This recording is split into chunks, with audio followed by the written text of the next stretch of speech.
Buenas tardes, gracias a todos por venir, gracias también a Carlos, que ha venido especialmente de Madrid esta tarde para estar con nosotros. Ahora lo presentaré. Bueno, antes de nada, un poco de contexto de esta sesión. Esta es la segunda sesión de cine de las 8ª jornadas de Memoria Histórica y Democrática de la Diputación. El jueves pasado fue la primera sesión y recuperamos una de las obras más emblemáticas del nuevo cine español, que era La caza, de Carlos Saura, producida por Elías Querejeta, como sabéis, y en cuya presentación participaron Gracia Querejeta y Jara Yáñez. Hoy, en esta segunda sesión, queremos celebrar en Granada el 50 aniversario del estreno de una de las obras maestras del cine español, El espíritu de la colmena, producida también por Querejeta y dirigida por el gran Víctor Erice, que supo retratar con gran maestría y sutileza el paisaje de la posguerra española. Antes de presentar a Carlos, quería destacar 3 pequeñas cosas para que os sirvan de guía en el visionado de la película. La primera es que vais a ver una ópera prima, la ópera prima de Víctor Erice, que rodó cuando tenía solo 33 años. Con ella obtuvo muchos premios, entre otros la Concha de Oro a la mejor película en el Festival de San Sebastián, compitiendo aquel año, en el 73, con Robert Altman, André Bagdad y Peter Bogdanovich. Erice, después de esta película, solo ha dirigido 3 largos en solitario: El Sur, El Sol del Membrillo y Cerrar los ojos, que es la última película que ha escrito en un pueblo de la provincia de Granada y que ha rodado parcialmente también en varios municipios de la provincia y que se estrena en cuestión de unos días en el Festival de Cannes. El segundo aspecto que quería destacar como guía de este visionado es que os fijéis bastante en la fotografía exquisita, muy cuidada, de un director de fotografía llamado Luis Cuadrado, que trabajaba siempre en el equipo de Elías Querejeta, que también hizo la fotografía de La caza y que tuvo un papel muy importante en esta producción, tanto en la elección del color en lugar del blanco y negro, en una dominante cálida color miel que veréis en algunas escenas, que es muy característica de la película, en los primeros planos de las miradas de las niñas. Todo eso es obra de Luis Cuadrado, que es un gran director de fotografía español. Y por último, quería que os fijaseis también en la mirada de Ana, una niña de solo 6 años, que después se haría una actriz reconocida en el cine español, Ana Torrent, que Erice descubrió en el casting en un colegio y que su mirada y su personalidad y sus grandes ojos le hicieron transformar completamente el guión original que había escrito con Ángel Fernández Santos. A tan solo unas semanas del rodaje, esto provocó pues un pequeño caos de producción y un pequeño caos en el sistema de rodaje, pero esa mirada de Ana Torrent cambió radicalmente el punto de vista de la narración y cambió incluso el nombre de los personajes, que pasaron a llamarse por su propio nombre de pila, y hizo que los diálogos tuviesen menos peso también dentro de la película. Entonces, esos son 3 puntos que yo me gustaría que os fijaseis en la proyección.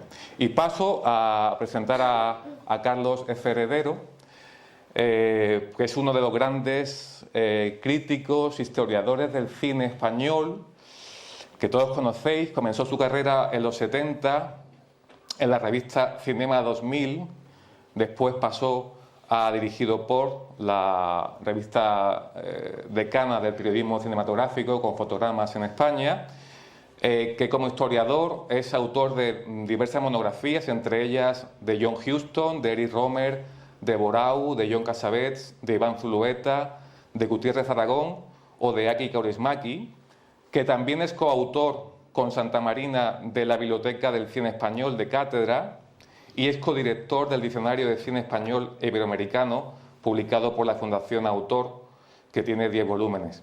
Actualmente, Carlos es profesor de Historia del Cine de la ECAN, de la Escuela de Cine de la Comunidad de Madrid, donde se forman los nuevos cineastas que van surgiendo en este país. Y ha sido director de los cursos de cine de verano de la Escuela de la Universidad del País Vasco y de la SCAC de Cataluña. Y es además director editorial del grupo Caimán Ediciones, que edita una de las revistas de cine pues, más prestigiosas del país, Caimán Cuadernos de Cine, que antes se llamaba Cahiers du Cinéma España. Un aplauso, por favor, para Carlos. Gracias. Gracias, Julio. Pues nada, buenas tardes a todos, bienvenidos a esta proyección y muchas gracias a vosotros por la invitación. Es un honor para mí estar aquí y sobre todo, pues como ha dicho antes Julio, en un acontecimiento bastante especial, ¿no? Volver al espíritu de la colmena 50 años después, 50 años después de que nos sorprendiera a todos. Primera película, ópera prima de un director que efectivamente solamente ha realizado 4 largometrajes.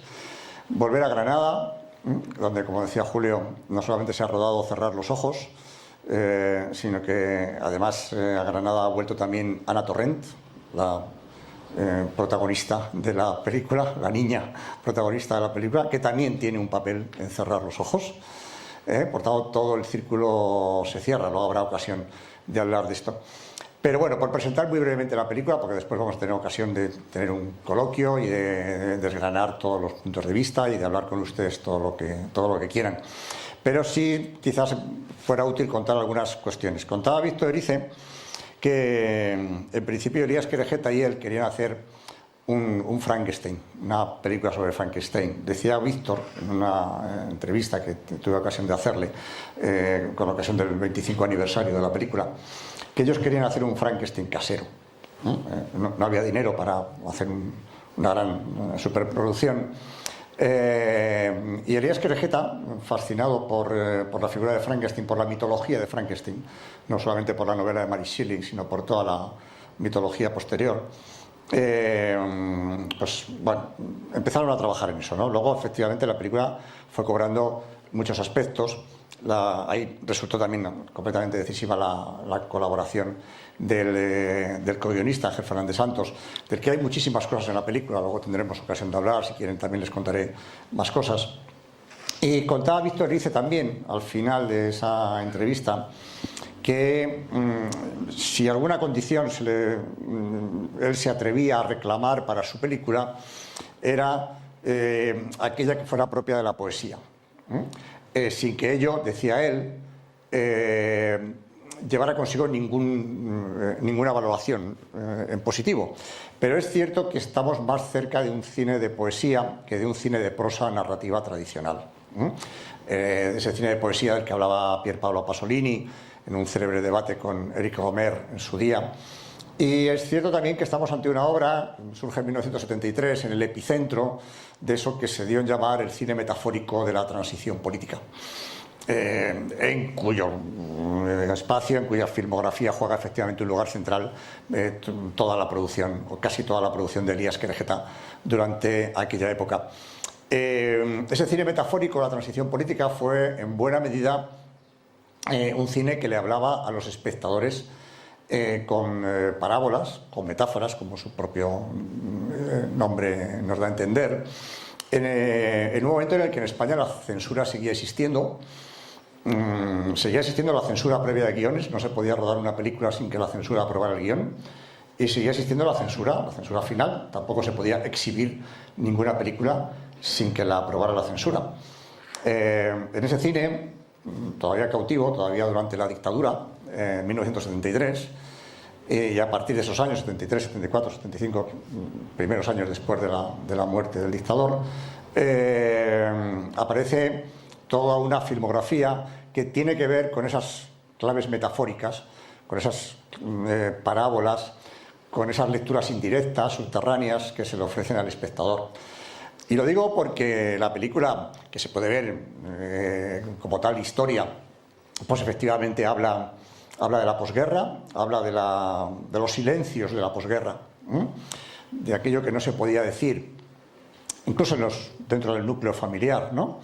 De la vivencia angustiosa de ese silencio en la posguerra. Hay que decir que El espíritu de la colmena es también la primera película española en la que aparece un guerrillero, un maquis, retratado desde una perspectiva, digámoslo así, democrática. Hasta entonces, toda la filmografía sobre el maquis en el cine español en los años 40, 50 había presentado siempre a la guerrilla antifranquista como unos bandoleros y como unos delincuentes. Y El espíritu de la colmena es la primera película en la que aparece un guerrillero. Es un personaje secundario, ocupa solamente 2 o 3 secuencias, pero algunas muy significativas y muy importantes para el desarrollo de la niña. Efectivamente, vamos a ver la película a través de los ojos de Ana, y ahí yo les invitaría a fijarse en una secuencia que quiero comentar con todos ustedes luego, y luego también les explicaré por qué, que es la secuencia en la que Ana Torrent descubre a Frankenstein, descubre la proyección de la película Frankenstein, la película histórica, la película universal dirigida por James Whale, que se fijen muy bien en los ojos de esa niña cuando descubre la película de Frankenstein, que también sirve un poco de metáfora para la relación de la niña con muchas otras cosas. Y no mucho más para empezar. También decirles que la película tiene un tempo.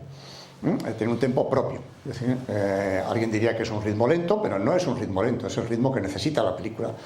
La película se toma su tiempo para presentar las cosas, para presentar cómo llegaba el cine por primera vez, cómo llegaba el cine habitualmente a los pueblos en la Castilla profunda. Es una película rodada en Segovia, en un pueblecito de Segovia, prácticamente toda ella rodada en un pueblecito de Segovia. Cómo llegaba el cine en los años 40. La película habla de los años 40, de los años más duros de la posguerra. Habla de la relación de la infancia con el cine, un momento en el que los niños descubrían el cine por primera vez en pantalla grande. Y es una película que habla de la iniciación, de esos misterios que aparecen siempre ante la mirada de un niño, ¿no? Sobre todo el misterio de la figura paterna, que es, por cierto, un tema que recorre prácticamente, no diré toda, pero una parte sustancial de la filmografía del productor, de Elías Querejeta, con independencia de quién fuera el director de sus películas. Pero ese misterio que ofrece la figura paterna a los ojos de una niña, que de alguna manera también es el misterio que ofrece la figura paterna a los ojos de cualquier niño pequeño, ¿no? Hasta que de alguna manera, bueno, pues va descubriendo el mundo por sí mismo. Y a Víctor le costaba mucho hablar en estos términos, le gusta mucho hablar en estos términos del espíritu de la colmena, ¿no? Entonces, bueno, pues ya son algunos de los temas y algunas de las claves que yo creo que también pueden ser provechosas para ver la película. Para no entretener demasiado esto y no hacerlo demasiado largo, les convoco a todos ustedes a estar aquí y a comentarlo juntos la película y a disfrutarla, porque realmente es un inmenso placer. Es una de las grandes obras maestras, yo diría de las mejores películas, si no la mejor, de todo el cine español. Decir esto son palabras muy, muy fuertes, pero estoy dispuesto a asumirlas. Muchas gracias.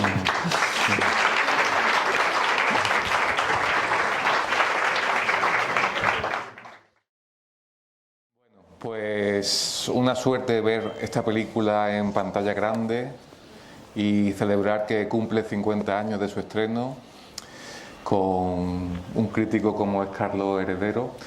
Una película compleja, preciosa a nivel de factura técnica, como habéis visto, pero a nivel narrativo y a nivel quizás de crítica, pues hay muchas cosas de las que podemos hablar. Para empezar un poco el diálogo con Carlos, pues yo quería destacar un poco que era una película que en principio era una película de encargo que le llegó a Elías Querejeta, una versión sobre el mito de Frankenstein, y fue desarrollándose a través de Víctor Erice y al final acabó siendo un ensayo fílmico, una película de autor muy, muy personal, como habéis visto, ¿no? ¿Cómo se produjo ese tránsito, ¿no? de la idea original y del del encargo que recibe Querejeta hasta lo que hemos visto al final en la pantalla. Sí, bueno, para un poco entender eso, nos tenemos que situar también en la propia trayectoria anterior, tanto de Elías Querejeta como de Víctor Erice, ¿no? Víctor Erice, mejor dicho, Elías Querejeta había producido anteriormente, en 1969, una película de 3 episodios que se llamaba Los Desafíos. Uno de esos episodios ya estaba dirigido por Víctor Erice, ¿no? Elías Querejeta también anteriormente había producido, sin ir más lejos, La Caza, la película que vieron aquí hace un par de semanas, y ya tenían los dos de alguna manera una personalidad, digamos su propia personalidad dentro de ese ámbito de creación personal. Víctor Erice no había podido desarrollar hasta entonces ningún otro de sus proyectos, hasta que finalmente se produce ese encuentro, ¿no? Esa idea inicial de partir del mito de Frankenstein, pero que enseguida evoluciona, sobre todo a partir de la escritura conjunta del guión por parte de Ángel Fernández Santos y de Víctor Erice. Ángel Fernández Santos, sabrán ustedes, por lo menos la mayoría de ustedes, que fue el crítico titular del diario El País durante muchísimo tiempo, anteriormente crítico en otras importantes revistas de cine, pero no fue solo un crítico, fue además un guionista absolutamente trascendental para la historia del cine español, no solamente por haber escrito junto con Víctor Erice El espíritu de la colmena, sino también por haber escrito después con Francisco Regueiro esa trilogía maravillosa de películas que forman Padre Nuestro, Diario de Invierno y Madre Gilda. Y cuando se produce el encuentro entre Ángel Fernández Santos y Víctor Erice, bueno, pues ahí confluyen dos mundos complementarios. Son dos hombres de la misma generación que han descubierto el cine de la misma manera, y los dos van aportando percepciones y van aportando sugerencias, ¿no? La escena del guerrillero del Maquis, una escena que transcurre en la casa abandonada, cuando Ana Torrent llega y le ofrece esa hermosísima escena en las dos escenas que tiene Ana Torrent con el guerrillero, solo se pronuncia una palabra, ¿no? Es ten, ¿no? Cuando la niña le ofrece la manzana. Todo eso proviene de la experiencia autobiográfica de Ángel Fernández Santos. Ángel Fernández Santos creció en un pueblecito de Toledo, y en la bohardilla de su casa su padre tuvo alojado durante algún tiempo a un maquis, ¿no? A un guerrillero. Ángel Fernández Santos, niño, su padre le decía que ahí no se podía subir, que nadie podía subir ahí, que eso estaba prohibido, pero como contaba Ángel Fernández Santos, la curiosidad de un niño siempre puede más, ¿no? Como le pasa a Ana, ¿no? En la película, en todos los aspectos de la película, ¿no? Y en un momento determinado, Ángel Fernández Santos, niño, subió al desván para ver qué había allí, y se encontró efectivamente con un guerrillero apuntándole con un pistolón, tal y como hemos visto que en principio tiene la tentación aquí el maquis en la película, ¿no? Y por tanto esa es una imagen muy poderosa que proviene de la experiencia autobiográfica de Ángel Fernández Santos, como proviene también otra de las escenas maravillosas de la película, que es la de Don José, la maestra con los niños, que le dice, bueno, y ahora vamos a sacar a Don José, ¿no? Esa escena que quizá yo me estoy extendiendo demasiado, pero me estoy extendiendo demasiado, me lo decís y luego pasamos a contar otras cosas que queráis. Esa escena proviene también de un recuerdo autobiográfico de Ángel Fernández Santos. Contaba que efectivamente pues había un maestro en este caso, un maestro que tenía una especie de muñecote, como eso, ¿no? Que lo llamaban Don José, y lo ponía ahí delante de los alumnos para que los alumnos fueran poniendo las distintas partes del cuerpo. De hecho, Ángel Fernández Santos, que era un gran dibujante, dibujó algunas viñetas, algunas imágenes de la película donde visualizaba él determinadas, él los llamaba, no las llamaba viñetas, las llamaba ámbitos de conocimiento, Y eran imágenes donde él condensaba un poco la idea de la película o determinadas imágenes que tenía grabadas desde la infancia. Una de ellas, la de el maestro sacando a ojos. Es una imagen que Víctor Erice repite aquí posteriormente, pero lo repite muy bien y le saca muchísimo partido. Ángel Fernández Santos decía que Víctor lo había mejorado y lo había elevado 1000 veces, ¿no?, en su poder de sugerencia, sobre todo porque hay una idea fantástica en esa escena. Insisto, yo me estoy metiendo camino del jardín, pero bueno, les lanzo sugerencias también. Una idea fantástica en esa escena, que es cuando es precisamente Ana quien le pone los ojos al muñeco. Luego, si quieren, hablamos de qué papel juega ese muñeco en el conjunto de la historia, en relación con todo lo demás. Pero ese momento fantástico en el que, bueno, ¿qué le falta al muñeco, no? Pues, le faltan los ojos. Y es Ana quien le pone los ojos, y es la mirada de Ana, porque la película pivota en buena medida sobre la mirada de Ana, ¿no? Como el personaje va atravesando todas esas facetas, ¿no? Entonces, bueno, es la confluencia entre dos mundos de dos creadores muy poderosos, que eran Ángel Fernández Santos y Víctor Erice, y bueno, pues de ahí surge la película que finalmente se pudo hacer. Una película que es verdad que incluso a partir del guión que está terminado de la película, bueno, pues realmente incluso para aquel momento y para los técnicos y muchos de los trabajadores que estaban implicados en la película era difícil de entender. Contaba Ángel Fernández Santos que en el rodaje casi nadie entendía nada de lo que estaba pasando allí, ¿no? Bueno, yo debo decir que me temo que ha vuelto a suceder lo mismo en el rodaje de Cerrar los ojos, por las noticias que tenemos. Parece ser que tampoco casi nadie entendía nada, lo cual presupone que volveremos a ver otra gran obra maestra, como es el caso. Pero bueno, esto a lo mejor es una broma viperina por mi parte. Yo tuve la suerte de asistir al rodaje de Cerrar los ojos, que se ha rodado en Granada, en la provincia, en Castel de Ferro, en Dúrcal, en Nihuela, y que la Diputación ha querido además apoyar ese proyecto porque es un proyecto muy importante, la cuarta película de Víctor Erice.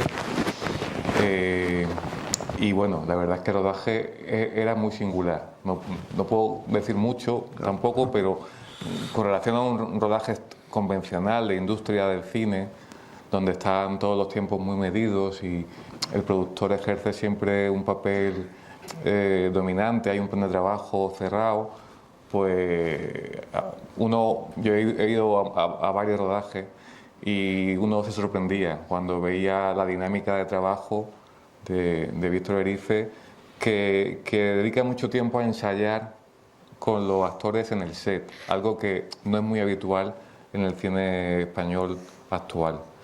Hay ensayos previos en el rodaje, pero en set no se ensaya demasiado, no se corrige demasiado, no se invierte mucho tiempo a trabajar en la dirección de actores. Y Víctor Erice, quizás porque es un maestro de otro tiempo, de otra época, pues dedicaba mucho tiempo a ese ensayo en set con Manolo Solo, que es el gran protagonista de la película. Y no es que hiciera muchas tomas. Perdón por la corrección. El protagonista de la película es José Coronado, el personaje protagonista es José Coronado. Bueno, pero Manolo Solo va a ser el gran descubrimiento de la película. Tiene un papel importante, pero el protagonista, el que conduce toda la acción, es José Coronado. Sí. Estoy de acuerdo, pero Manolo Solo tiene un papel ahí un poco oculto, siempre ha hecho papeles secundarios en el cine español, salvo algún caso excepcional, y yo creo que va a ser la gran, esperamos que cuando veamos la película dentro de poco en festivales y después en salas, sea también la gran revelación como protagonista del cine español, ¿no? Y bueno, la dinámica de trabajo en rodaje es muy diferente, no puedo tampoco decir mucho más, pero es muy distinta a la de un director español y un sistema de producción español, digamos, habitual. Bueno, Víctor claro, es un cineasta muy minucioso, ¿no? Muy minucioso, muy preciso, con un mundo interior pues muy especial y muy singular y bueno, se expresa como hemos visto aquí, ¿no? Por volver al tema que de alguna manera convoca todas estas jornadas, que es el tema de la memoria democrática, la memoria histórica, pues claro, nunca mejor, ninguna otra película mejor elegida que esta, ¿no? Es una película que nos sitúa en la posguerra, en lo más duro de la posguerra española, que nos sitúa, bueno, en un mundo de perdedores. El padre de Ana, Fernando, ese personaje sumido en el silencio interior, vinculado más o menos con la figura de Unamuno, como hemos visto en algún momento de la película, que escribe en solitario. La madre, un personaje silencioso interpretado por Teresa Gimpert, que supuestamente escribe cartas quizá a ese guerrillero, ¿no? Digo quizá porque la película está atravesada por múltiples secretos, ¿no? Porque nada se puede hablar y se habla muy poco en la película, probablemente por varias razones. Primero porque toda la película está sumergida en ese silencio, en ese pesaroso silencio, esa pesada losa que cubría las vidas, sobre todo de los perdedores en la España de la dictadura, en lo más negro de los años 40, ¿no? Pero probablemente también porque la película, como contaba Víctor Erice, está desprovista de todo psicologismo, y como cuenta él, no es lo propio de los niños. Es decir, no, si se han dado cuenta, sabemos muy poco de los personajes. Prácticamente no sabemos nada de ellos. Nos lo tenemos que imaginar. No hay diálogos que nos expliquen lo que piensan los personajes. No, la interpretación de los actores está reducida al mínimo, está completamente rebajada en intensidad, es prácticamente neutra. Los niños son más expresivos, sobre todo los ojos de Ana, claro, los ojos, los inolvidables ojos de Ana Torrent.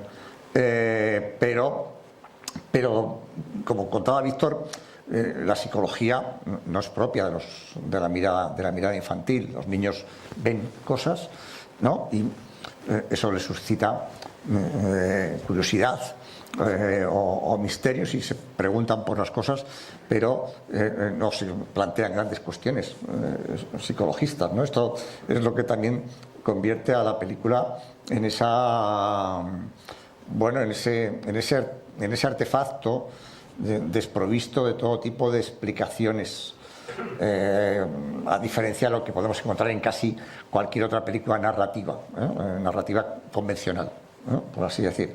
Les hablaba antes del cine metafórico, la transición política en España, que encaja de lleno una película como El espíritu de Colmena, que además de hablarnos de las cosas que nos habla y de contar la historia que nos cuenta, evidentemente es una metáfora de ese silencio, de esa historia de la España de aquellos años, ¿no? Pero también es una metáfora de todas las oscuridades, de todo lo que estaba tapado, de todo lo que no se podía descubrir, ¿no?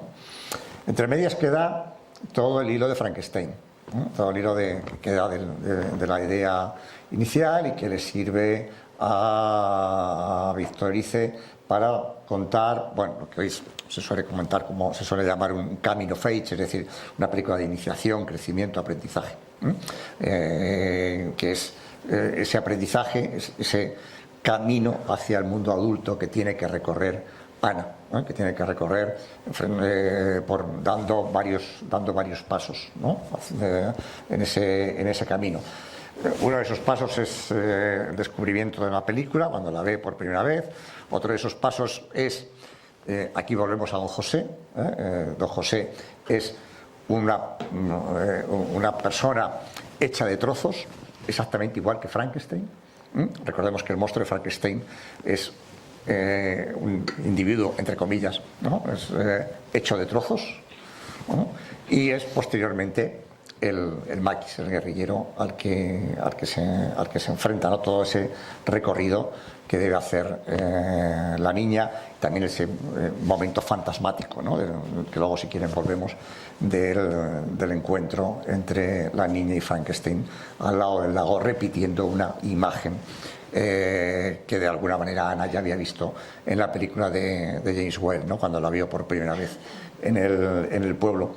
Y bueno, todo ese recorrido que lleva hasta la asunción de su propia identidad, ¿no? Ese momento final de soy Ana. Es decir, bueno, yo soy Ana. Es ese momento en el que metafóricamente alcanza su propia identidad, ¿no? Bueno, esta es solo una posible lectura de una película que tiene muchísimos abordajes posibles y muchísimas lecturas posibles que estaremos encantados ahora de que surjan, seguro, en las intervenciones suyas. No sé si queréis que comentemos algo más. Sí, bueno, el valor del silencio y de lo sugerido, ¿no? ¿Tú lo ves relacionado con ese carácter político de fondo, ¿no? Del maquis, y para pasar la censura, que en aquel momento era una doble censura de guión y después de la película ya hecha, o es simplemente el ensayo poético visual de Víctor Erice, o son ambas cosas? No creo que en este caso tuviera mucho que ver con la censura. Yo creo que tiene que ver con esas otras dos cosas que sí que has comentado, ¿no? Con lo que es ese silencio pesaroso que pesa como una losa, ¿no? Sobre la España de aquel momento, sobre la situación política. Y luego es la vibración poética y es el estilo visual, poético, personalísimo de Víctor Erice. Toda esa capacidad de sugerencia de la película, entendemos perfectamente lo que ocurre, pero la película nos exige estar atentos, nos exige estar pendientes para relacionar unas cosas con otras. Es una película construida a base de rimas, de ecos, que se hacen entre sí muchas componentes y muchas escenas y muchas imágenes de la película. Todo eso forma parte del estilo personalísimo de Víctor Erice. Víctor Erice contaba que, lo confesaba abiertamente, decía, debo confesar que la censura no cortó ni un solo fotograma de la película, ¿no? O sea, ni un solo fotograma. Sí es cierto que los censores en sus informes dejaron por escrito digamos, un poco sus desavenencias con la película, ¿no?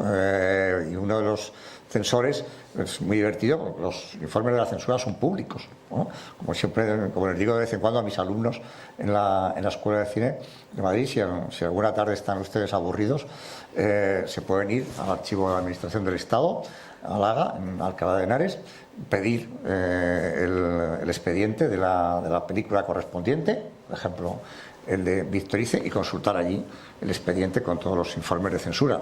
Son públicos, cualquiera puede ir a pedirlos.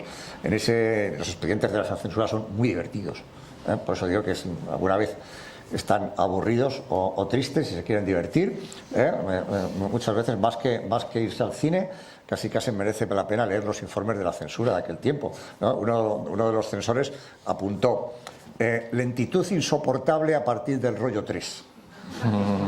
¿No? Esto es muy divertido leer estas cosas, ¿no? Entonces, evidentemente, bueno, pues algunos de esos censores, evidentemente no. Otro censor apuntó: sobrecarga política. No sé dónde vieron la sobrecarga, porque la película es un prodigio de sugerencia y en cualquier caso se expresa todo de manera muy sutil, sin ningún subrayado, sin ningún énfasis. La mayor parte de las películas convencionales de aquella época y de esta, da igual, y de todas las épocas, si pecan por algo, pecan por evidencia, por subrayado, por dárnoslo todo masticado a los espectadores como si fuéramos tontos.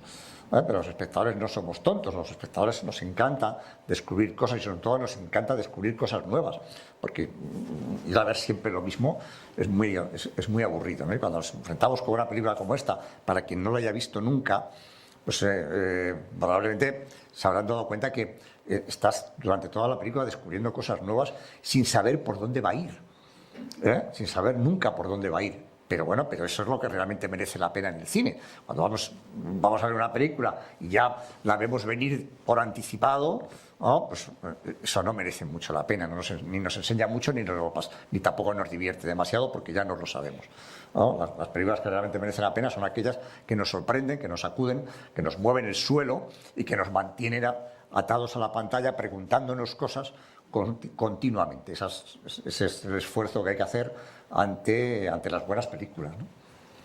Yo he leído que la censura dejó pasar un poco la película porque realmente desconfiaba en que tuviese éxito, o sea, que pensaban que iba a ser una película pues muy aburrida, que no iba a tener taquilla y que enseguida iba a desaparecer de las pantallas. Sin embargo, fue todo lo contrario, ¿no? Una película que tuvo bastante taquilla, que recuperó la inversión que hizo Querejeta y que después tuvo muchos premios nacionales e internacionales, ¿no? Con lo cual fue como el resultado opuesto, ¿no? al previsto por los censores, ¿no? De aquella época. Sí, probablemente en el cálculo de los censores también estuviera eso, pero bueno, tampoco es que los censores probablemente se hicieran muchas cámaras sobre la fortuna en el mercado de la película, que realmente resultó ser un enorme éxito. Es una película que estuvo casi durante un año en cartel en Londres. Es una película que ha circulado por todo el mundo, que fue un éxito inmenso en Japón. En Japón, otra cultura completamente distinta, que fue en todo Estados Unidos, que es una película de estudio en todas las universidades norteamericanas, en Francia, en todas partes. Una película que ha generado ríos de tinta. Y por cierto, es todavía hoy la única película española que figura en el canon de Sight and Sound, la revista británica, alguno lo conocerá, que publica cada 10 años la lista de las 100 mejores películas de la historia del cine. La única película española que aparece en esa lista es del espíritu de la colmena. Has pedido la palabra. Apuntar varias cosas. Yo no puedo ser objetivo, para mí también es una de las grandes películas, no solamente de la historia del cine español, sino de la historia del cine. No me gustan mucho las listas, para mí es indiferente que esté o no esté en la lista de Sight and Sound, pero sin lugar a dudas que esto se hiciera en el año 73 en este país es un milagro. Y creo lo que acaba de decir Carlos, de que la película funcionó en Japón, me parece muy significativo, porque el leitmotiv que atraviesa toda la película es la incomunicación, y creo que Japón, precisamente porque la incomunicación es un problema social, pues creo que llega al alma de la gente que tiene problemas para comunicarse esta película. Y yo quería poner en valor un trabajo que hicimos hace 2 años desde el Festival Jóvenes Realizadores.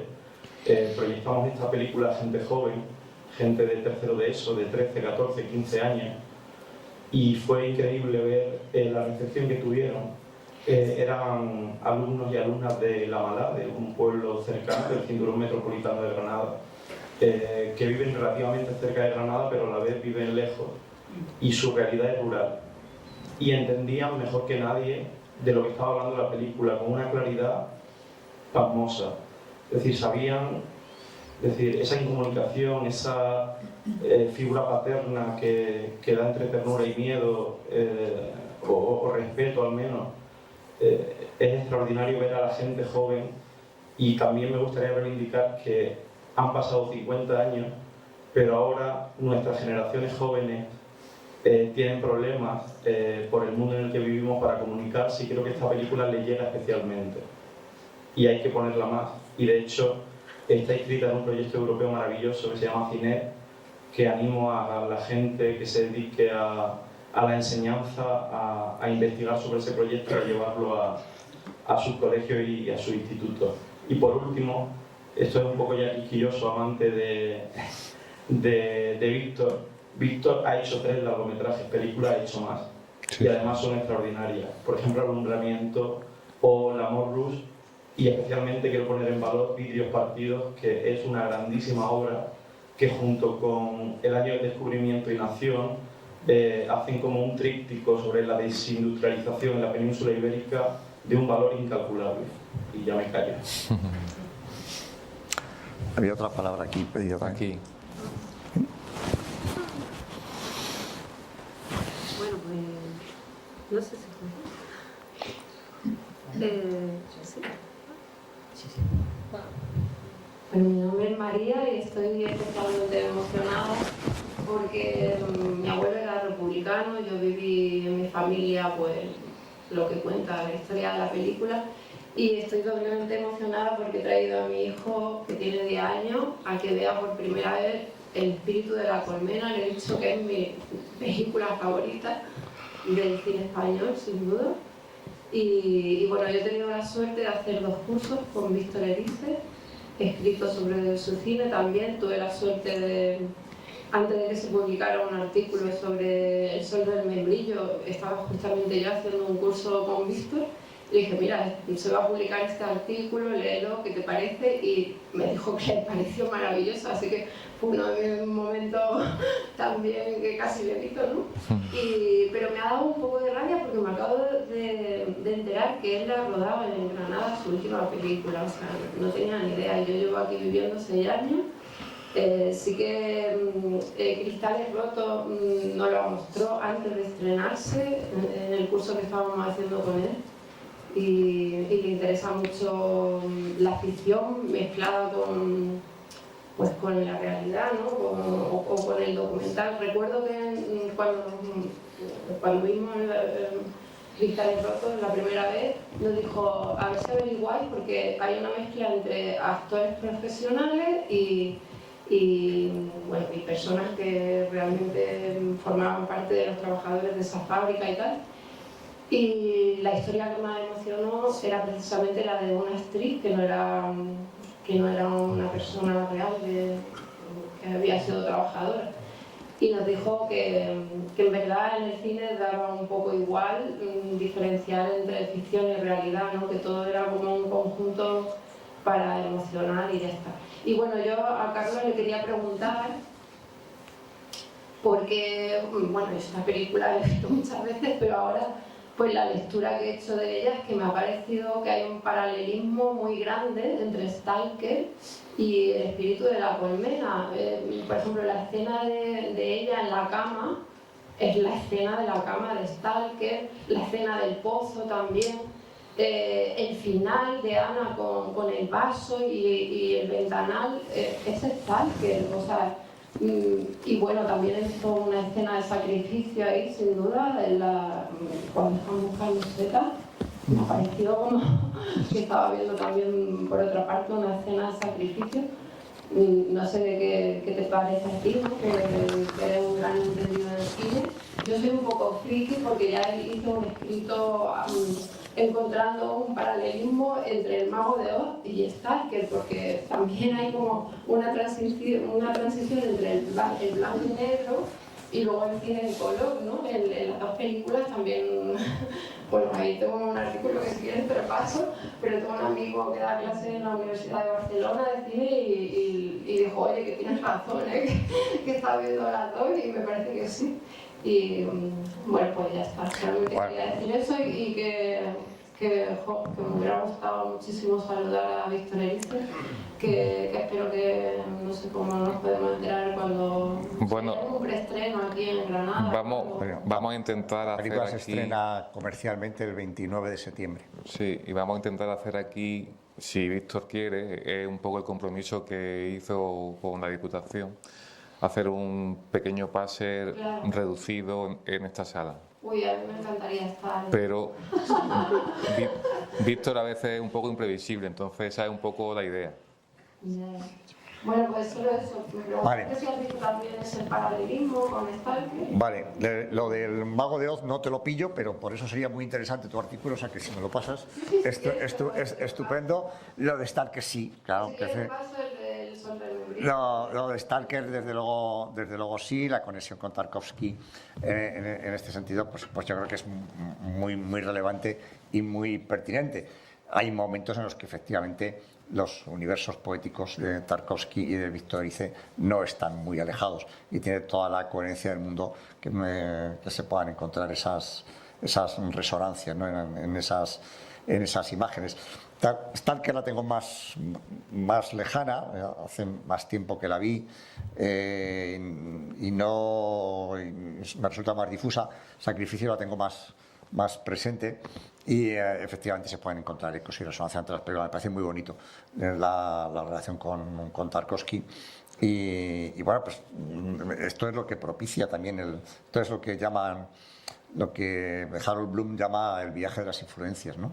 que es bueno, cómo podemos encontrar resonancias, ¿no? o lo que Alain Bergala, que fuera redactor jefe de Cahiers du Cinéma, llama cómo una imagen ausente habita la imagen.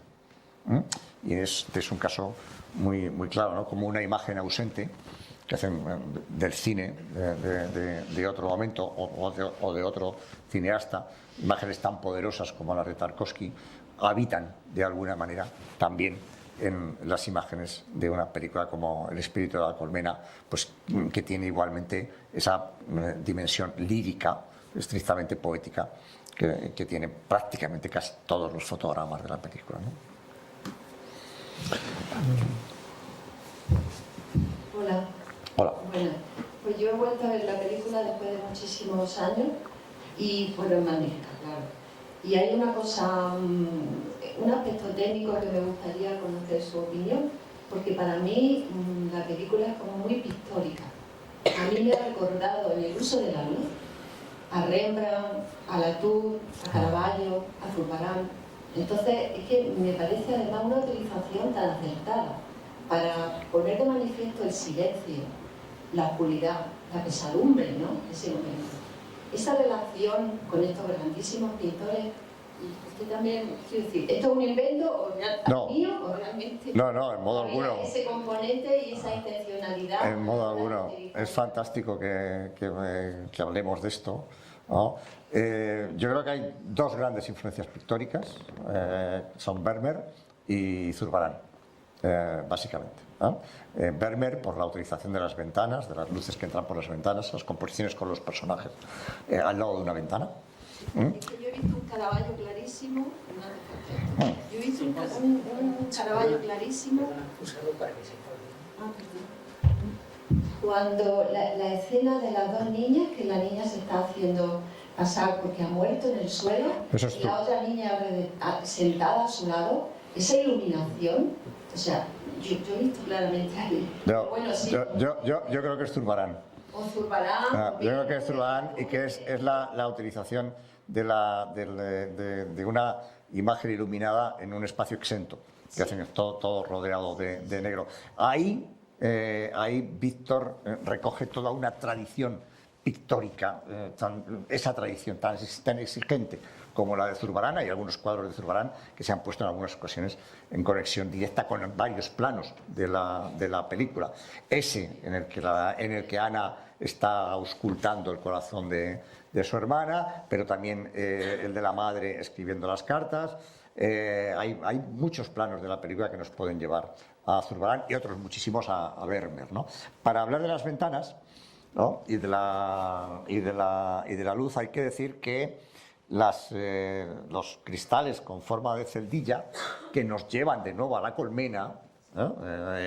Porque hay una construcción muy intencionada de ese color miel del que hablaba también Ángel Fernández Santos a propósito de la fotografía de Luis Cuadrado, pero las celdillas de las ventanas, esas celdillas no son un invento de los cineastas. Esto es una cosa maravillosa. Esas celdillas ya estaban en el palacete donde se rodó. Yo creo que se pueden ver hoy todavía, ¿no? Todavía están allí. Lo que ocurre es que, bueno, las que están allí hoy no son exactamente las mismas. Lo digo porque cuando se cumplió 25 años de la película, hicimos un documental en Canal Plus que lo rodamos en Hoyuelos, exactamente en los mismos sitios, ¿no? En el palacete, en la escuela, exactamente en los mismos sitios. Entonces, esas ventanas con forma de celdilla ya estaban en el palacete. Cuando los cineastas lo vieron, y lo vio Víctor Icce con Luis Cuadrado y tal, lo que decidieron fue construirlas con un determinado componente, los cristales, con cristales de un determinado color.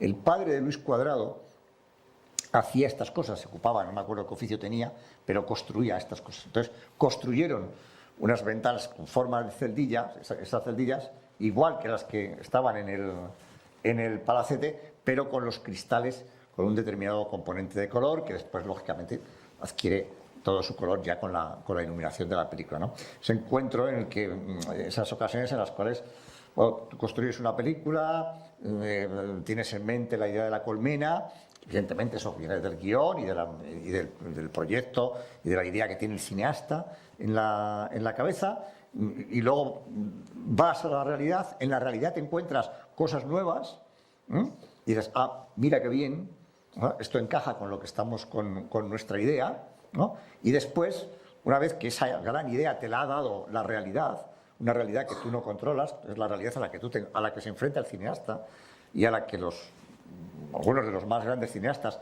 están abiertos, y tienen la mente lo suficientemente abierta como para poder integrar y hacer suyas cosas que les da la realidad, porque para ellos el cine es un proceso de conocimiento. No quieren imponerle un corsé a la realidad, sino también quieren dejarse atravesar por la realidad y aprender cosas nuevas. Se encuentran con esas ventanas con forma de celdilla y dicen, bien, esto me vale, es decir, esto lo puedo integrar, lo reelaboran, ¿no? Es decir, se lo llevan a su terreno, y todo ese proceso de enriquecimiento mutuo, ese viaje ida y vuelta entre la idea, la ficción, la realidad, en definitiva, también lo que pasaba en Vidrios Partidos. Se me olvidaba antes una cosa, solo, perdonad por la particularidad, por volver a tu intervención, lo que me parece absolutamente maravilloso es que hayas traído a tu hijo. Quiero decir, ¿a ti qué te ha parecido la película? ¿A mí? Sí. Pues... ¿Qué te ha gustado de la película? Bueno, os lo voy a presentar. Él es un genio del piano y dibuja increíble. Pues nada, cuéntanos algo. ¿Qué te ha gustado de la película? Pues la verdad es que a mí me ha parecido un poco rara, porque como yo soy un poco más, como menos edad que las demás personas que están aquí, pues lo entiendo un poco peor que los demás. Vale, pero ¿qué te ha gustado de la película? Pues la verdad, el toque de misterio de la película. Muy bien. Porque ahí yo he visto como un toque de misterio. Muy bien. Un toque de misterio en torno a qué. En torno a que lo que le pasaba a Aaron, con las cosas raras que, como cuando por la noche se levantaba de la cama y se iba a otro sitio mientras su hermana dormía, y también cuando se fue a la casa abandonada con el hombre este que estaba allí. Ajá, muy bien. Vale, muy bonito. Muchas gracias.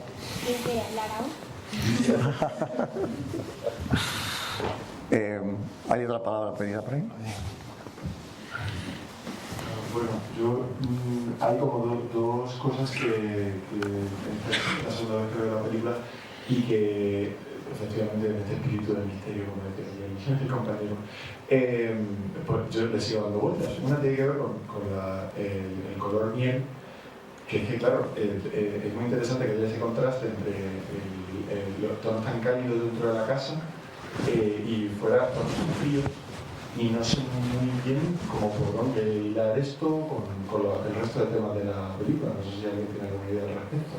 Y lo otro, se ha mencionado el tema de que la madre se cartea con alguien, y me ha llamado la atención que se ve perfectamente cuando está quemando la carta, que es de la Cruz Roja Internacional. No sé si esto pretende transmitir una información que para mí es totalmente indescifrable, o si esto es simplemente para alguien que está afuera, pero bueno, eso ya se sabía por el contenido de la carta que manda ella. Entonces no sé si hay como claves que me estoy perdiendo para interpretar esas dos cosas. Sobre el contraste entre los tonos cálidos del interior y lo frío del exterior no tengo ninguna hipótesis. No tengo cosa. Y confieso no haber pensado nunca sobre ello. Tampoco he leído nada sobre ello, pero esto es la prueba que se repite una y otra vez de que, bueno, las películas nunca dejan de ofrecernos cosas, ¿no? Y si a ti eso te ha resultado intrigante, pues será por algo y nos hará pensar en ello. A mí me hará pensar en ello. No había pensado nunca en ese contraste, ¿no? Pero seguro que si volvemos a ver la película y la estudiamos y tal, seguro que podemos encontrar alguna idea, alguna reflexión, ¿no? Sobre lo otro que cuentas, pues efectivamente, como está todo tan sugerido, podemos interpretar, pero insisto, no es más que una hipótesis. Podemos interpretar que la madre, pues a través de la Cruz Roja Internacional tal, está intentando comunicarse o se cartea con un guerrillero. De hecho, quema la carta después de que se ha enterado de la muerte del guerrillero. Que el guerrillero llegue allí, ¿no? Probablemente también sea en busca de ella. Y de hecho, el hecho definitivo es que queme la carta que está a punto de enviar, ¿no? Cuando se entera de la muerte. Cuando ya, digamos, la Guardia Civil ha matado al guerrillero. Pero es una hipótesis. Es una hipótesis. La incomunicación que existe entre el matrimonio es evidente. Y efectivamente, ¿a dónde van esas cartas, ¿no? que envía la madre? Bueno, pues uno de esos tantos secretos, uno de esos tantos misterios que efectivamente, bueno, primero que abundaban en muchísimas familias de aquella época, ¿no? En la que las vidas de los propios familiares estaban llenas de secretos. Esto lo ha contado muy bien José Luis Borau, ¿no? Que fue profesor de la misma escuela de cine en la que estudió Víctor Erice, su propia familia, ¿no? Era una época en la que en las familias había secretos porque las cosas no se contaban, ¿no? Y porque cualquier cosa que hoy nos parece que forma parte de nuestras vidas, pues entonces era vergonzante o se quería ocultar y todo el mundo guardaba todas las cosas, ¿no? En ese sentido, Borau contaba una experiencia suya, incluso muy anterior, porque él es de una generación precedente. Era de una generación precedente y bueno, más todavía en la vieja Castilla, ¿no? de los años 40. Esto no sucede, claro, en un pueblecito perdido, un pueblecito de Hoyuelos, ¿no? Hoyuelos tenía 320 habitantes en 1940 y pico. Es un pueblecito de 300 habitantes. Y en la estepa castellana, ¿no? Pues en ese prado que vemos, ¿no? Que conduce a la casa con el pozo, ¿no? Entonces, bueno, pues es uno de los misterios. Tampoco sabemos mucho del padre, nos podemos imaginar, sabemos que escucha una emisora de radio probablemente clandestina. Nos podemos imaginar que está oyendo Radio España Independiente o la Pirenaica. Entonces, que efectivamente era lo que escuchaban los republicanos o digamos la gente de alguna manera del bando derrotado, ¿no? De manera clandestina, porque tenía ahí una radio de galena, ¿vale? Entonces, bueno, que estaba escuchando, ¿no? Cuando vemos que está escuchando algo en esa radio, no parece un aparato de radio normal y nos da la impresión de que está escuchando, pues eso, la Pirenaica, ¿no? Por ejemplo. Bueno, son hipótesis. Esto no nos lo dice la película, ¿no? Realmente lo podemos intuir, lo podemos interpretar. A mí me sorprende el fascinante mundo de infancia de los años 40 que retrata la película, ¿no? O sea, esos niños que tienen su vida propia, que salen solo al campo con 6 o 8 años, que se van a la vía del tren y se ponen a escuchar cómo llega el tren, la máquina de vapor, con la oreja pegada a la vía, ¿no? La vibración, la visita que hace, o sea, la relación que tiene con el maqui que es un desconocido. ¿Cómo eso, ¿no? Lo retrata también Víctor Erice, y qué diferencia tan abismal, ¿no? Con la infancia de las décadas actuales, por ejemplo, ¿no? Claro, bueno, estamos en un ámbito rural donde efectivamente los niños tienen una libertad de movimientos que hoy no sería inimaginable en un ámbito urbano contemporáneo, ¿no? Dentro de ese ámbito rural, pues los niños se mueven con mucha más libertad. Es muy bonito lo de las vías del tren. Recuerden que cuando Ana le pone los ojos a don José, al muñeco de don José, y cierra los ojos, hay un fundido encadenado con las vías del tren. Posteriormente, cuando las niñas están en la vía del tren y efectivamente ponen el oído en las vías del tren para esperar la vibración, como tú decías ahora, ¿no? Claro, la película, todo es una sucesión de asociaciones poéticas. Y si quieren, antes de llegar a eso, de asociaciones narrativas, porque cuando la niña pone la oreja en la vía del tren, de alguna manera está presintiendo o anuncia en la película la llegada del maquis, anuncia en la película la llegada del guerrillero, que llega por tren, claro. Por cierto, el guerrillero está interpretado por Juan Mayorga, ese gran autor teatral y actor al que volveremos a encontrar, igual que Ana Torrent, en Cerrar los ojos. Hace que Víctor Icé ha recuperado a Juan Mayorga y a Ana Torrent para su nueva película.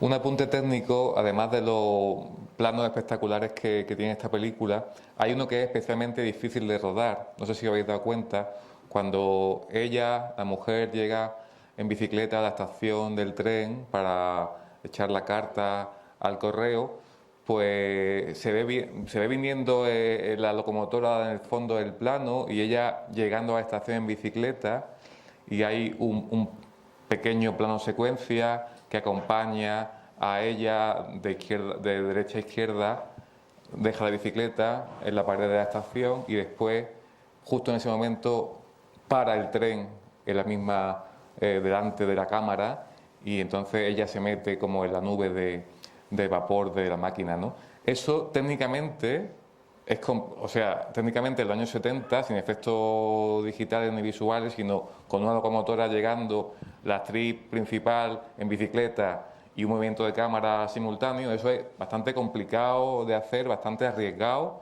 para un director novel con una ópera prima. Y eso es un plano que técnicamente dice mucho de Víctor Erice y de esta película.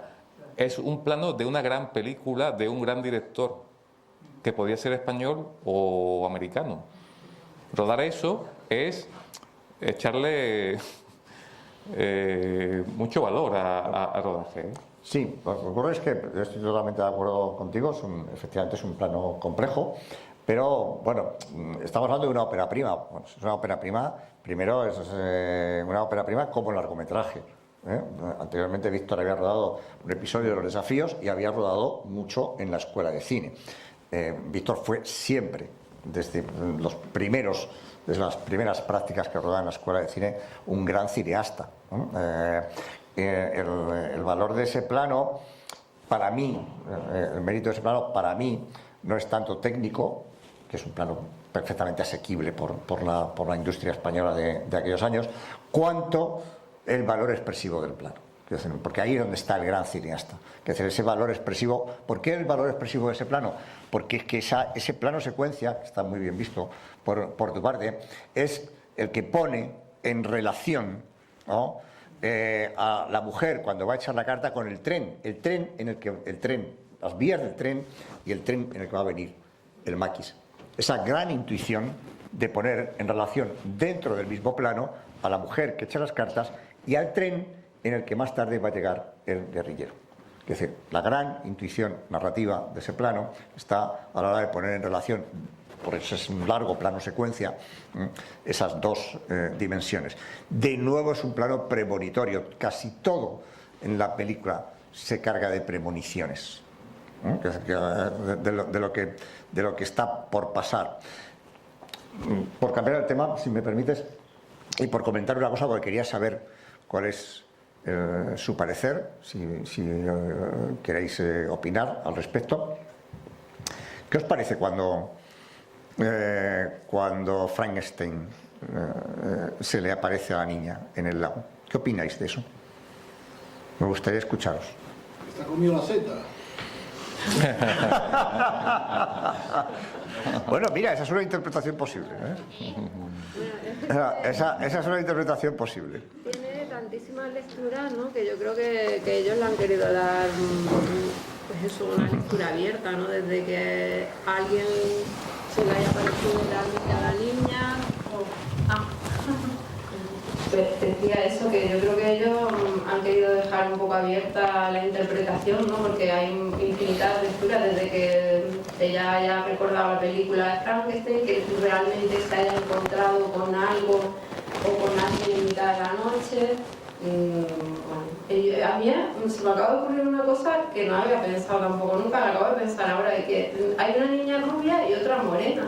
Y ellos dos, los padres son los dos rubios, que cabe la posibilidad de que la niña morena quizás pueda ser incluso hija biológica del Marky, ¿no? Y que Mira por dónde salen las cosas. Como sucedieron tantas historias de la guerra, ¿no? que se quedaban cuidando de los niños y los padres tenían que exiliar, ¿no? Lo he pensado ahora. Había una palabra por ahí atrás. Sí. Desde luego me parece una de las escenas clave de la película y muy acertado que la haya subrayado para comentarla. ¿Por qué?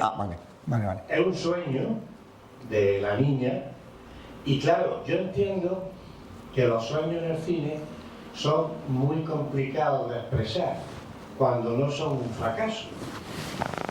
Y aquí, perdona que le interrumpa, porque es algo que yo voy, por lo que les quiero contar luego. Y aquí, ¿les parece un éxito, algo conseguido, o le parece un fracaso? A mí me parece que es la escena que más chirría desde mi punto de vista de toda la película. Una película que, como tú muy bien has dicho, está cargada de sugerencias poéticas.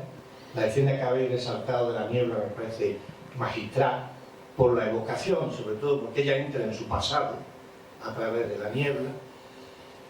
Una película que tiene una fuerza, la imagen impresionante, de ahí los silencios. Yo creo que hay un silencio político, pero ahí hay un silencio que es la fuerza de la propia imagen.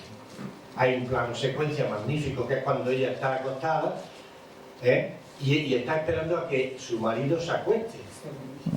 Y ahí está dicho en ese plano toda la incomunicación de los dos cónyuges. Entonces, volviendo a la escena de Frankenstein, lo que más me chirría de esa escena, además del sueño, es el primer plano de Frankenstein. Creo que resulta muy teatral, ficticio, sobre todo cuando hemos visto el plano de Boris Karloff, que es un plano mítico.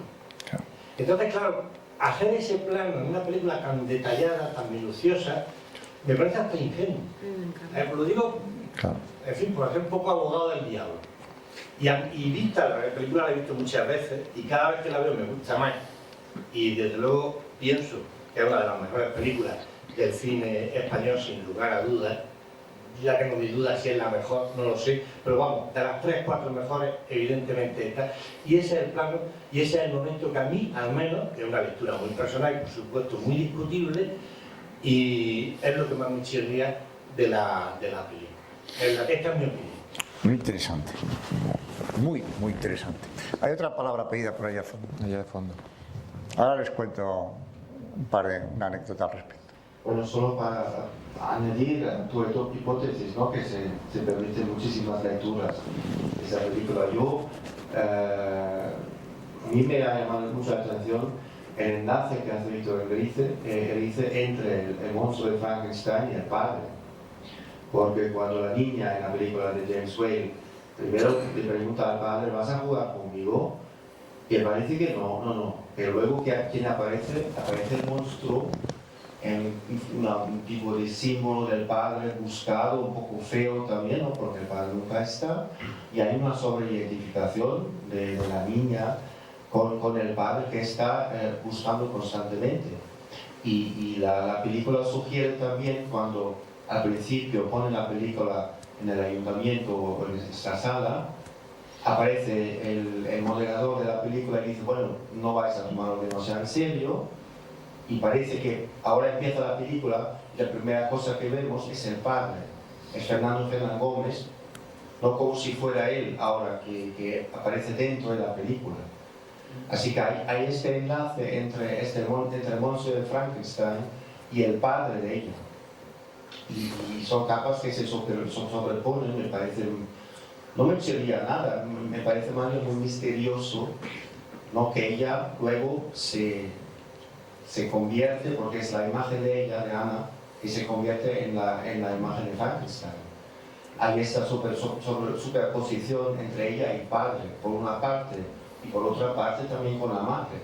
Y esta chica está un poco entre esos dos mundos, pero con su visión infantil. Por eso tampoco diría que es una película de aprendizaje, porque es que aprenda al final. Para mí esta última frase, soy Ana, no es que encuentre la identidad propia, sino más bien en el sentido de que, como dijo su hermana, si quieres invocar al espíritu, dile que soy Ana. Es más bien como si quedara dentro del sueño, ¿no? Yo soy Ana, no porque soy Ana, sino porque quiero invocar al espíritu. Y me quedo dentro de la colmena, dentro de este mundo que permite enlazarlo todo con todo, que es la visión infantil, ¿no? Que no sabe distinguir entre la ficción y la realidad. Lo que le explica a su hermana, mira, en el cine todo es un truco, pero Ana todavía no sabe que esto existe. Para ella todo es realidad. Y así creo que esa película, para mí el gran logro es que transmite esta visión infantil al público, por el montaje y muchas más cosas. Es muy bonito, empezando por estas últimas reflexiones, eso que contabas, ¿no? de la niña que confunde la realidad y la ficción. Eso es muy bonito, realmente, yo estoy totalmente de acuerdo, es una lectura muy, muy bonita, que a mí me interesa mucho la película además.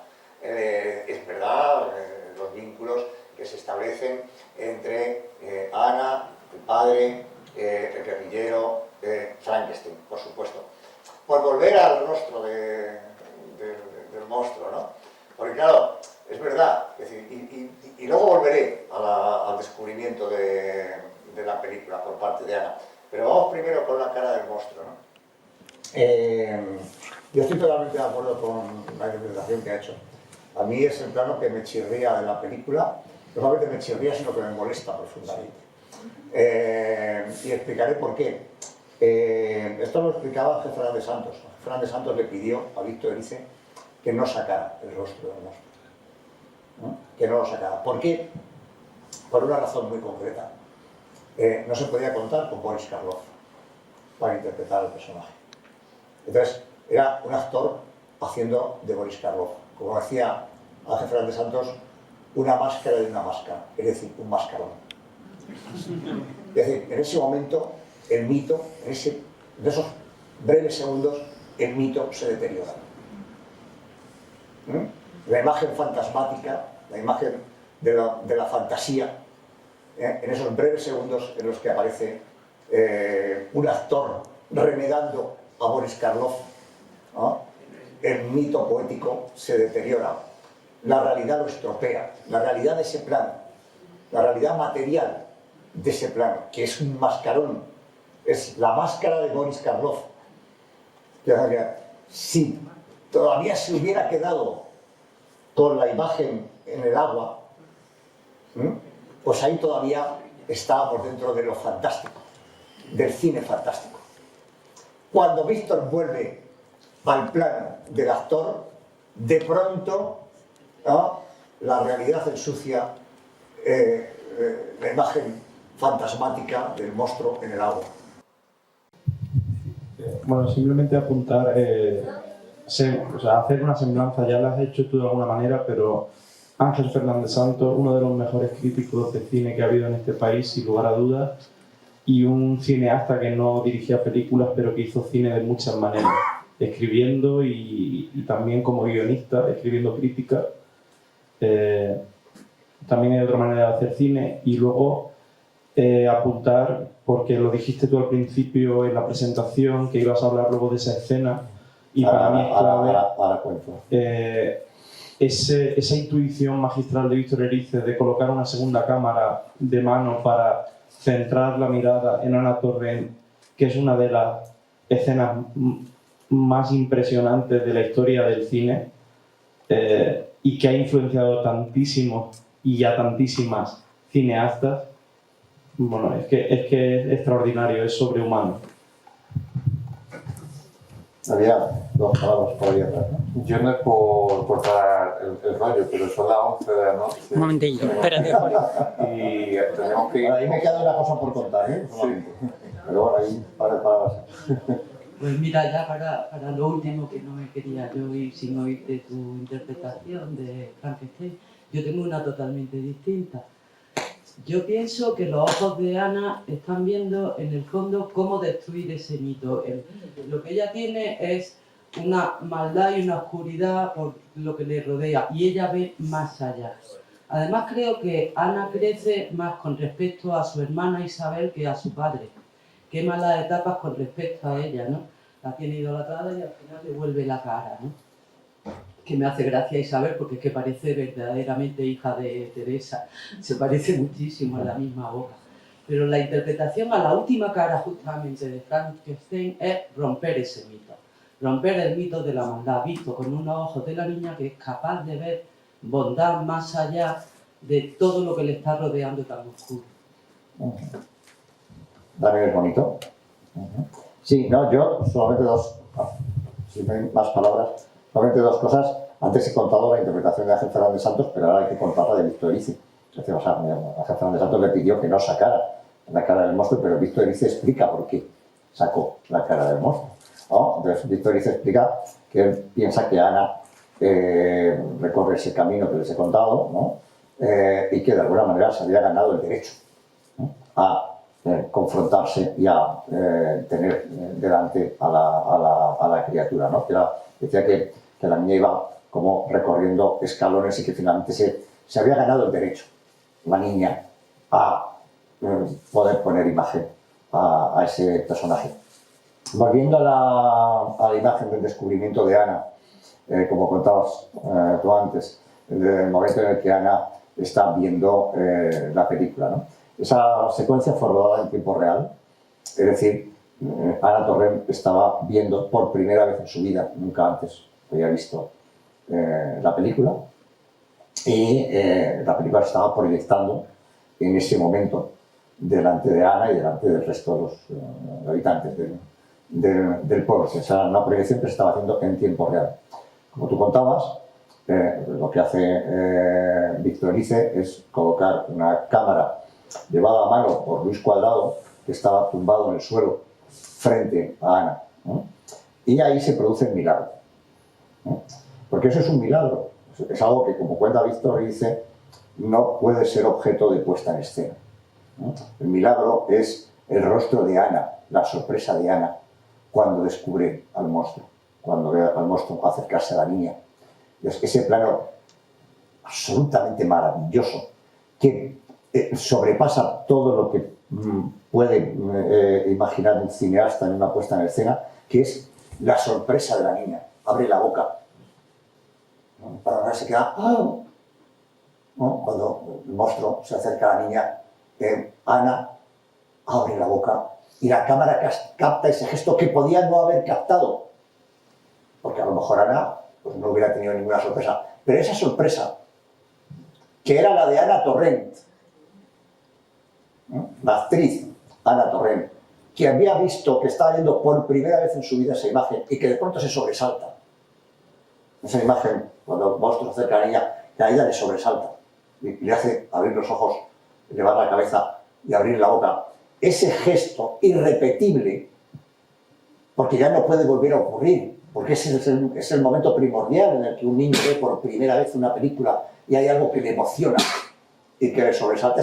Ese momento absolutamente irrepetible, que no puede ser objeto de puesta en escena, porque ese no es un gesto dirigido por el cineasta. El cineasta no le dijo a Anna Torrent lo que tenía que hacer en ese momento. El cineasta colocó una cámara delante y a ver qué ocurre. Dice Víctor Erice, ¿no? en ese documental que hicimos, dice Víctor Erice que ese plano es lo mejor que ha rodado jamás. Con toda seguridad, porque sabe perfectamente que no es solo suyo. ¿No? Él hace posible, pero claro, no es solo suyo, pero hay que decir dos cosas. Él hace posible el dispositivo que permite capturar ese momento.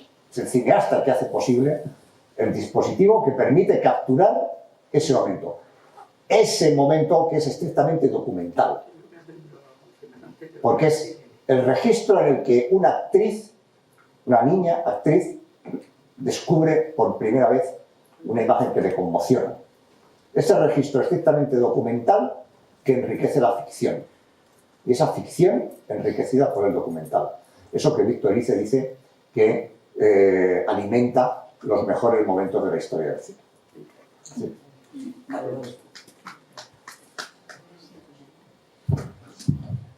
Es que para mí esta escena, evidentemente, no me extraña nada que Víctor la considere su mejor escena. Conecta directamente con una cosa que ocurrió en España y que la parte cinematográfica la llevó un granadino ilustre, que es José Valdelomar. Las imágenes que hay tomadas sobre las misiones pedagógicas, los encuentros de la gente que no había visto nunca cine y veía cine por primera vez, conectan muchísimo con esta escena. Las caras de sorpresa, de incredulidad, es como las personas que vieron por primera vez cine, Imagen en Movimiento en 1895, y eso es sobrecogedor verlo en fotos o en Imagen en Movimiento, y ese milagro lo consigue Víctor casi sin querer, pero queriendo también, porque esa cámara estaba ahí buscando algo. ¿Había otra palabra pedida aquí? Pues que yo lo que quería decir era que me parece como muy fantástico cuando Ana está en el río o en el lago, no sé qué si es un río o un lago, mirándose en el agua y de repente se cambia la cara de Ana por la de Frankenstein. Me parece muy fantástico, muy como historia fantástica. Claro que sí. Y que tengo sueño. Te vamos a hacer caso. Muchas